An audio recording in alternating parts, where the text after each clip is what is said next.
மகாபாரதத்தில் சாந்தி பருவாலே அழகான ஒரு குட்டி கதை வருது.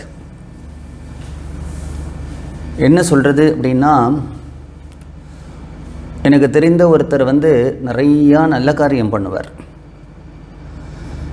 யார் ஒரு கஷ்டம்னு கேட்டாலும் தன்னால் முடிந்த உதவியை பண்ணுவார். உதவினா பணம் மட்டும் இல்லை, தனக்கு தெரிந்தவர்கள்ட்ட சொல்லுவார். நல்ல ஸ்கூலில் அட்மிஷன் வாங்கி கொடுப்பார். அட்மிஷன் வாங்கி கொடுக்கறது மட்டும் இல்லாமல் அடிக்கடி அந்த பையனை போய் பார்ப்பார். அவன் அழகாக படிக்கிறானா அப்படின்னு பார்ப்பார். அவன் படிக்கலை அப்படின்னா அவனுக்கு டியூஷன் வச்சு விடுவார். அதே மாதிரி ஒருத்தருக்கு வியாதி அப்படின்னா அவரை பார்த்தா போகிறோம், அவள்கிட்ட அவர் எந்த உதவியும் கேட்க வேண்டாம். பாவம், இப்படி ஒரு வியாதி வந்திருக்கேன், அவன் என்ன பண்ணுவான், பணத்துக்கு எங்கே போவான், ரொம்ப கஷ்டப்படுறானே அப்படின்னுட்டு அவரே ஒரு டாக்டர்கிட்ட அனுப்புவார். அந்த டாக்டர்கிட்ட பார்த்து வைத்தியம் பண்ணுவார். அவனுக்கு அந்த வைத்தியம் பண்ணுற நேரத்தில் குடும்பத்துக்கு ஏதாவது செலவுக்கு பணம் வேணும்னா கொடுப்பார். இப்படி நிறைய நல்லது பண்ணுவார். இப்படி நல்லது பண்ணி அவருக்கு ஒரு கால் வாழ்க்கையில் ஒரு கெடுதல் இல்லைன்னா கஷ்டம் வந்தால் கூட எல்லோரும் சொல்லுவான், இவ்வளவு நல்லது பண்ணினியே, எல்லாருக்கும் தேடி தேடி போய் நல்லது பண்ணினியே, உனக்கு கஷ்டம் வந்திருக்கே அப்படின்னாலும் கூட அவர் தான் பண்ணின நல்லதை விடவே மாட்டார். கெட்டாலும் மேன்மக்களே, அந்த உயர்ந்த குணம் இருக்கே, அந்த பெருந்தன்மை, பெரிய மனசு. நிறைய பேர் பெரிய மனுஷாலாக இருப்பா, ஆனால் பெரிய மனசு இருக்காது.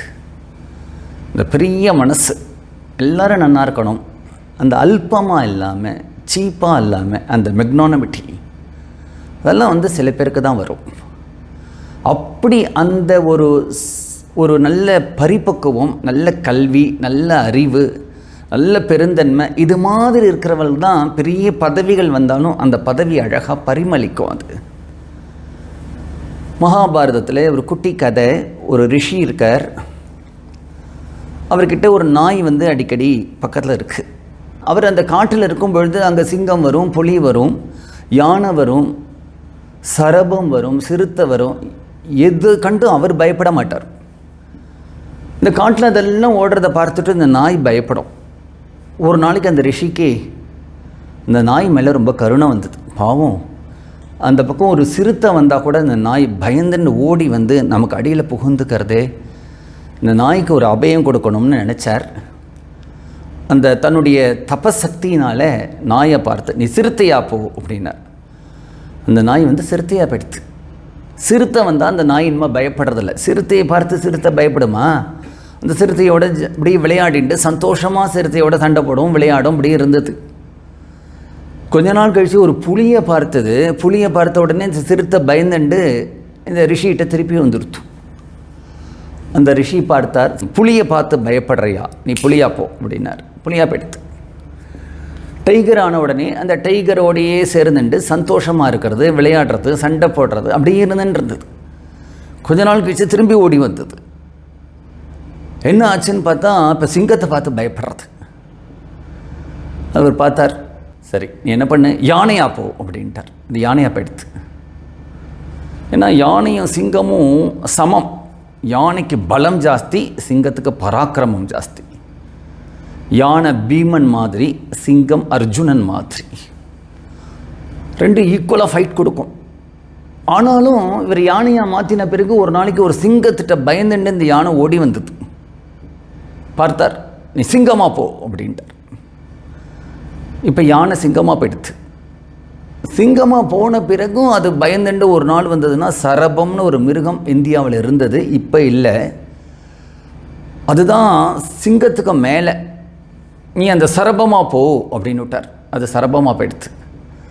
சரபமாக போன உடனே அதுக்கு ரொம்ப குஷி, சந்தோஷம். அந்த காட்டில் எல்லா மிருகத்தையும் பயமுறுத்தித்து, எல்லாம் அதை கண்டு பயப்படுறது, ஓடுறது. அதுக்கு தனக்கு மிஞ்சினது இல்லைன்னு சந்தோஷமாக அந்த காட்டில் இருந்துருக்கு. இன்னொரு விஷயம் என்னென்னா, அந்த காட்டில் வேறு சரபமே இல்லை, 1-2 தான் இருக்குது. அதில் இதுதான் ரொம்ப பெருசாக இருக்குது. திடம்னு அதுக்கு தோணித்து, இவர்கிட்ட தபஸ் இருக்குது, என்ன மாதிரியே இன்னொரு நாயை பார்த்து சரபமாக்குன்னு அவர் சொல்லிட்டாருன்னா அது சரபமாயிடும். எனக்கு ஒரு போட்டி வந்துடும். ஒரு புலியோ சிங்கத்தையோ பார்த்து சரபமாகுன்னா இன்னொரு சரபம் வந்துவிடும். நான் மட்டும்தான் இங்கே இருக்கணும், வேறு யாரும் இருக்கக்கூடாது அப்படின்னு நினச்சது. அதுக்கு ஒரே ஒரு வழி என்னென்னா, இந்த ரிஷியை சாப்பிட்ணும்.